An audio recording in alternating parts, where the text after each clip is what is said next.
Patay ang isang security guard at isang sundalo sa magkahiwalay na aksidente sa Tacloban City at Camarines Sur. Pareho silang sumalpok sa truck. Narito ang Express Report ni Briel Montalvo. Halos mawasak ang SUV na ito matapos sumalpok sa truck sa Pili, Camarines Sur. Base sa investigasyon, binabagtas ng SUV ang northbound lane ng Maharlika Highway nang mapunta sa kabilang lane at masalpok sa truck.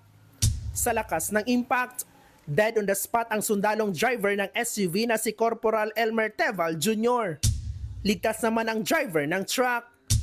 Pinalaya na ng pulis ang driver ng truck dahil wala pang kaanak ng sundalo na naghain ng reklamo laban sa kanya. Sa Tacloban City, motor naman ang sumalpok sa truck.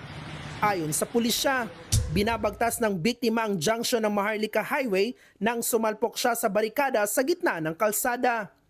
Tumilapon ang rider sa bumangga sa truck. Patay ang rider na isang security guard.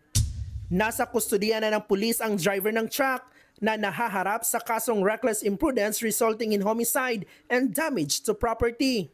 Nagbabalita mula sa Frontline, Briel Montalvo, News 5. Mga kapatid, ako po si Ruth Cabal. Maging maalam at may pakialam sa mga may init at rumaratsadang balita sa Frontline Express. Para maging updated sa balitaan, mag-subscribe lang sa social media pages ng News 5.